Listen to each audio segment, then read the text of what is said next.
Well, good morning, friends. Actually, it's afternoon, I think. And I am sitting here on the coast once again in a beautiful little spot. It is windy, crazy windy here today. You can see all those white caps out there. Let me see if yeah, look at all those white caps. That's because the wind here. The wind here is really boisterous today. But I wanted to just take a minute. So I'm actually sitting inside my car. So sorry, the pic's probably not as clear as normal just because I'm filming through my front window. And if there's a dead fly on it, you're going to get that too. My apologies, but we're family, right? But I just wanted to take a minute because, I got a couple of, texts from friends and you might even be watching this. And it caused me to consider things. There's some things that I'm praying through individually.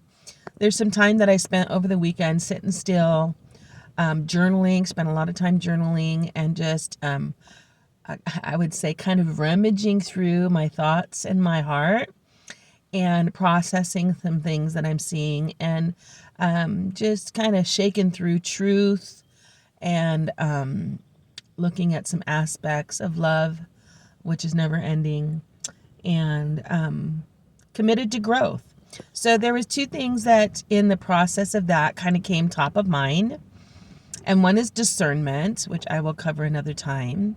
And the other one is diligence. So it's funny, they both start with D. I didn't pay attention to that until just now when I said them. But diligence. And so diligence is something that a faithful spirit, a faithful spirit is a blessing to everyone. Like if you have a friend who has a faithful spirit, if you have an employer who's operating in a faithful spirit, if you have employees that are operating in a faithful spirit, if you have a brother who's operating in a faithful spirit, if you have friends, there's just a faithful spirit is one you can trust in, one you can rely on, one that's consistent, one that is diligent. And so for us, we want to have well, for me, I'm just going to speak for myself today. Y'all can figure out where you're going to land in this, but I want to be one who it could be said of that she has a faithful spirit, that she's faithful, that in whatever she puts her hand to, she follows through. She gives her heart to it. She's tenacious in the face of adversity or challenge, that we don't give up easily, and that we're consistent. So that's a tall order, my friends. At least in my neighborhood it is. But I was reminded in looking at a scripture this morning that I'm going to read to you that I hope you'll be blessed with too. And it just says, I was thinking about children. But it says, the father of the righteous shall greatly rejoice, and he that begats a wise child shall have joy in them. Your father and your mother will be glad, and she that bare thee will rejoice. My son, give me your heart, and let your eyes observe my ways. That's Proverbs 23:24. And it just reminded me, I was sitting this weekend at a restaurant, and there was two tables. I had a table in front of me, and then I had a table to the right of me. And the table in front of me had 2 children, and the table to the right of me had 4 children. And the table with 2 children, one was younger, and as long as you were entertaining her, then she was fine. The minute you stopped entertaining her, she was very demanding and would act out. The older boy, a couple of times, got up, realized his father was attending to other things with his attention on something else, and actually walked away where the father couldn't see him. So he's a little mischievous. He knew he actually hid when his father went to go look for him. And so that's another lesson all in its own. And then there was a table to the right of me, and there was four kids, 2 girls and 2 boys, both all younger. And the 2 girls were just sitting at the table. They were talking, having fun, but they were very quiet, and they were laughing and giggling, but still quiet, in the sense of not disruptive to the rest of the world around them. Just enjoying each other's company and delighting in simple joys. The boys were kind of they talked off and on, and their mom had given them little like game pads. They weren't like a regular like an iPad, but they were game pads. So they were like talking about those, and they were kind of doing their own thing, and then they would show each other stuff and share their common interests and accomplishments. So, and it was, the diversity was so contrary, because like the little girl on the left hand side, at one point she like screamed across the whole restaurant. I mean, like really scream and not stop screaming. And I was just thinking, like, is there something I can do that would help deter her and just catch her attention? Because I was ready to go walk over there and just see if there's something I could do to help, because I love working with kids, and I know that, they can be challenging, and moms and dads, they don't get out very often. And when they do, I'm sure they're hoping that at the end of the day, it would be a pleasant dinner for them and everyone around them. So I went in to see, I was going to go like check in and be like, maybe do a story for them, or maybe try to catch their attention, because I'm a stranger and sometimes that can be uniquely engaging. But as I got closer, the dad kind of stood up, and he was prepared to reprimand, so he took them outside. And so all of these things are just funny, everyday life things that we go through, we see, we may experience, and that we get challenged with. But one of the things I saw was the contrast. Like one table was so different than the other. And at one point, I just looked over to the lady, because I thought, all of these kids are like under 7, from like 4 to 7.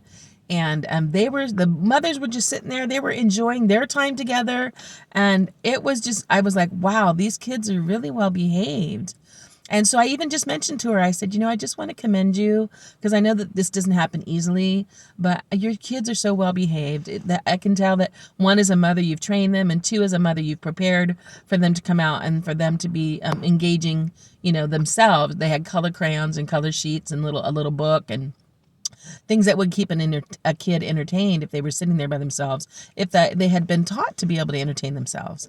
And so, anyway, and she's like, oh, thank you so much. She's like, yeah, she says, I think motherhood is the hardest job, even harder than the president, and he doesn't even know any better. She made me laugh.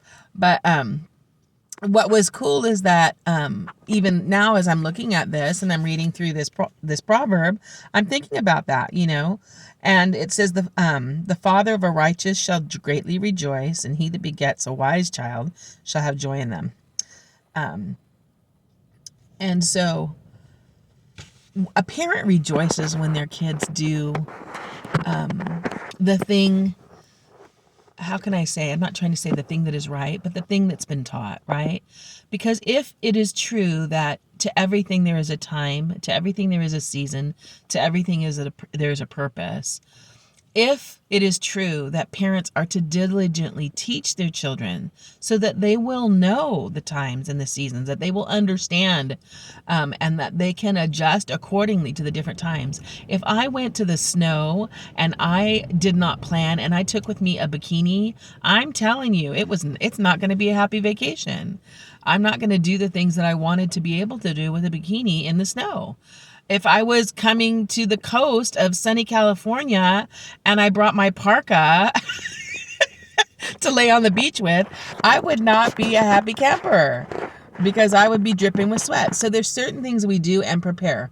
And that can be in just very natural things like I'm sharing, or in tendencies or behaviors, and even conversations.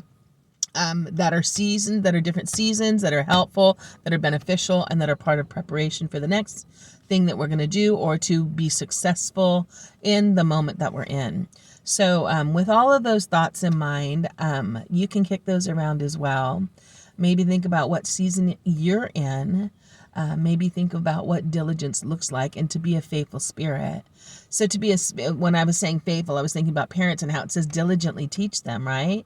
And that's not just, you can't just say it once. Parents are exhausted in instruction when they're parenting, if they're truly giving themselves. That's why I loved her comment. It's the hardest job ever. And it is, because you have to be consistent. You have to be diligent. You have to be faithful. And when you do, you will eat the fruit of it.